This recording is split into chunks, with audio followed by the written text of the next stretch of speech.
Hey guys, Shanto here. গত ভিডিওতে Redmi Note 11 Pro স্মার্টফোনটা সম্পর্কে জানিয়েছিলাম, তবে সেই ফোনটার সাথে Redmi Note 11 স্মার্টফোনটাও আসবে, যার প্রাইসটা কিনা অনেক বেশি কম হবে আমাদের এক্সপেকটেশনের তুলনায়। তো Redmi Note 11 ফোনটারও ফুল স্পেসিফিকেশন অনেকটাই লিক করা হয়েছে।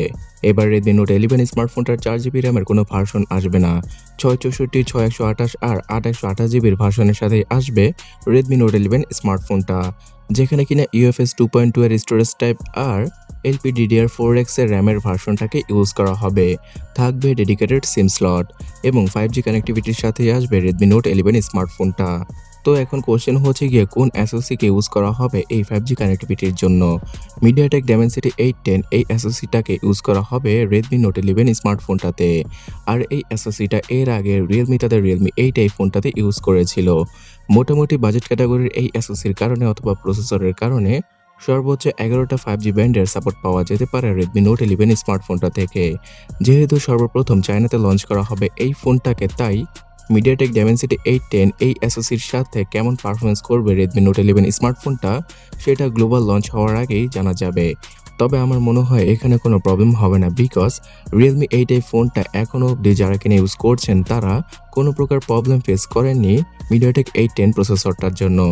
যারা কিনা PUBG গেমটি খেলতে ভালোবাসেন তারা আলট্রা সেটিংসে খেলতে পারবেন সেই গেমটা বাই ডিফল্ট সেটিংসে। এছাড়া ফ্রি ফায়ার গেমটা ম্যাক্স সেটিংসে খেলা পসিবল হবে। আর রেগুলার লাইফে ইউজ করার জন্য এই প্রসেসরটা খুব ভালো হবে যে কারোর জন্য।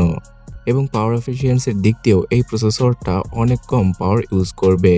তবে যাই হোক, ফোনটার ক্যামেরা সেটআপ সম্পর্কে জানা যাক। 50 মেগাপিক্সেলের কোয়াড অথবা ট্রিপল ক্যামেরা সেটআপ থাকতে পারে Redmi Note 11 স্মার্টফোনটাতে। আর এই ডিভাইসটার ফ্রন্টে পাওয়া যাবে 16 মেগাপিক্সেলের সেলফি ক্যামেরা। তো এর আগে Redmi Note 10 স্মার্টফোনে ছিল 13 মেগাপিক্সেলের সেলফি ক্যামেরা, সেখানে এবার 16 মেগাপিক্সেলে আপগ্রেড করেছে Xiaomi। এছাড়া এই 50 মেগাপিক্সেলের সেন্সরটা হবে স্যামসাং এর সেন্সর, বিকজ সনির যে সেন্সরটা আসে সেটা শুধুমাত্র ফ্ল্যাগশিপ ক্যাটাগরির স্মার্টফোনই ইউজ করে থাকে কোম্পানিগুলো, আর সেই সেন্সরটার প্রাইসও অনেক বেশি। তাই Redmi 10 স্মার্টফোনে যে সেন্সরটা ইউজ করা হয়েছে 50 মেগাপিক্সেলের, সেই সেন্সরটাকেই Redmi Note 11 স্মার্টফোনটাতে ইউজ করা হবে প্রাইমারি ক্যামেরা লেন্স হিসেবে। এছাড়া এই ফোনটার প্রসেসরের আইএসপি Redmi 10 স্মার্টফোন থেকে কিছুটা বেটার হওয়ায় ভালো ভালো ছবিগুলোই তুলতে পারা পসিবল হবে এই 50 মেগাপিক্সেলের ক্যামেরাটি দ্বারা। এখানে 4K-তে ভিডিও রেকর্ডিং করার অপশন থাকবে, তাছাড়া স্টেবিলাইজেশনের জন্য ইএস-এর সাপোর্টটাও দিয়ে দেবে Xiaomi। তবে ডিসপ্লে সেকশনে এবার অ্যামোলেডকে বাদ দিয়ে IPS LCD প্যানেলকে ইউজ করা হবে Redmi Note 11 স্মার্টফোনটাতে, বিকজ LCD প্যানেলের 120 হার্জের ডিসপ্লেকে ইউজ করতে যাচ্ছে Xiaomi Redmi Note 11 স্মার্টফোনটায়। আর এই ডিসপ্লেটার টাচ স্যাম্পলিং রেটটা 240 হার্জের হতে পারে, যেখানে কিনা HDR10 এর সাপোর্ট আর সর্বোচ্চ 500 থেকে 600 নিটসের পিক ব্রাইটনেস পাওয়া যাবে, অর্থাৎ সানলাইটে মোটামুটি ভিজিবল হবে এই ফোনটার ডিসপ্লে। আর ফুল এইচডি রেজলিউশন হওয়ায় অবশ্যই আপনারা যে কোনো কন্টেন্ট দেখে খুব ভালো উপভোগ করতে পারবেন, কিন্তু কালার কন্ট্রাস্ট অ্যামোলেড ডিসপ্লের মতো অতটাও পাঞ্চি হবে না। সাইড মাউন্টেড ফিঙ্গারপ্রিন্ট স্ক্যানারের সাথে আসবে Redmi Note 11 স্মার্টফোনটা, থাকবে সফটওয়্যার বেস ফেস আনলক। আর ব্যাটারি সেকশনের সেই 5000 mAh এর ব্যাটারি আর 33 ওয়াটের চার্জিং স্পিডকে ইউজ করতে যাচ্ছে Redmi Note 11 স্মার্টফোনটাতে Xiaomi। তো বন্ধুরা, এখন কথা হচ্ছে গিয়ে কেমন প্রাইসে Redmi Note 11 স্মার্টফোনটাকে Xiaomi নিয়ে আসবে মার্কেটে।